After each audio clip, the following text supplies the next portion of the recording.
में वोट मांगा, पूरे देश में वोट मांगा, पर एक भी प्रत्याशी भारतीय जनता पार्टी ने जम्मू एंड कश्मीर में अपने सिंबल पे चुनाव नहीं लड़ा।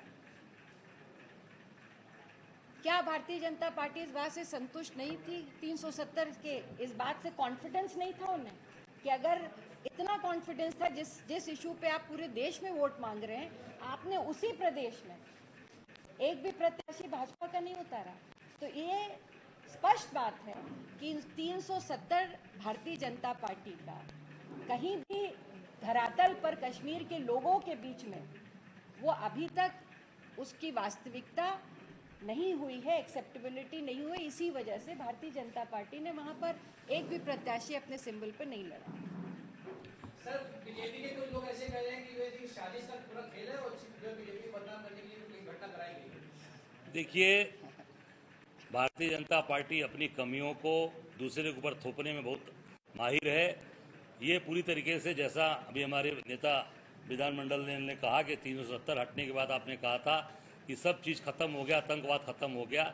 इसका मतलब कि आप कुछ कर नहीं पाए। और आपके जो वहाँ के लेफ्टिनेंट गवर्नर हैं वो गाजीपुर बनारस में क्या कर रहे हैं, इसका जवाब दे भारतीय जनता पार्टी। भारतीय जनता पार्टी के द्वारा नियुक्त किए गए हैं, उसका जवाब आना चाहिए कि उस समय कहाँ थे लेफ्टिनेंट गवर्नर? बनारस में थे, गाजीपुर में थे कि जम्मू एंड कश्मीर में थे? इसका जवाब दें। वो पूरी तरीके से केवल चुनाव और केवल चुनाव जीतने के लिए और केवल राजनीतिक चुनावी समीकरण के लिए बने हुए हैं।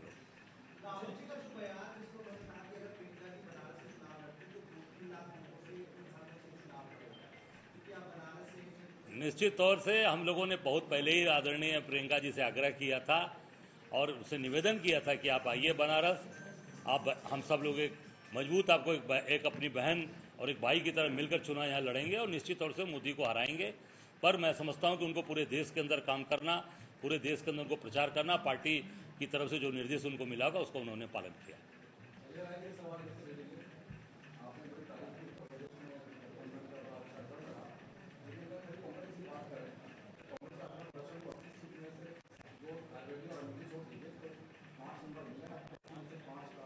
तो लड़े कितने पे थे हम? तो 17 पे लड़े थे ना। तो नहीं, फिर कैसे 17 में हम लड़े? 17 में हम 6 जीते हैं। हम 80 पे नहीं लड़े हैं। हम 80 पे लड़े होते तब ना आप कहते ये बात। 17 लड़े। 17 में हमारा परफॉर्मेंस देख लीजिए, वोट का परसेंटेज देख लीजिए हमारा। 17 पे 80 पे मत काउंट करिए।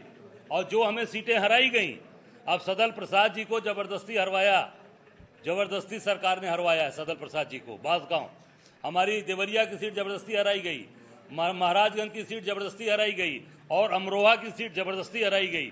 बनारस में पूरी तरीके से सभी मंत्री, मुख्यमंत्री, मैं अकेला, मेरा मनोबल, मेरे कार्यकर्ता और मेरी जनता, सारे मुख्यमंत्री बनारस में, सारे मंत्री बनारस में, 8 गवर्नर, लेफ्टिनेंट गवर्नर बनारस में, पूरी ताकत लगा दिया बनारस में। और जीतने में पसीने फेंक दिया प्रधानमंत्री ने, पसीने निकल गए, 4 राउंड तक हारते रहे। ठीक है।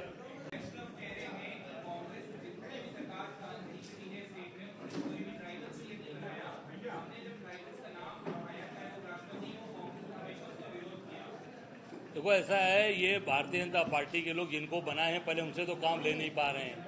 उनके लेफ्टिनेंट गवर्नर बने हैं, वो जम्मू के वहाँ आतंकवादी घटना घट रही है वो बनारस और मेरी घूम रहे हैं, आपने गाजीपुर में घूम रहे हैं। तो पूरी तरीके से खुद अपने आप को पहले झांक कर देखे। और निश्चित तौर से हम लोगों ने हमेशा ट्रैवल्स को बढ़ाया, आगे बढ़ाया भी है। मुन्ना जी इस पर आपसे को जवाब देंगे। मैं ये पूछना चाहती हूँ कि भारतीय जनता पार्टी जो केवल ट्राइबल्स और एससी और बैकवर्ड के नाम पर जो ये ड्रामा करती है, देश की महिला राष्ट्रपति आदरणीय द्रौपदी मुर्मू जी, उनको अयोध्या में जब मंदिर का पूजन हुआ, उस वक्त उन्हें वहां पर आमंत्रण क्यों नहीं दिया गया?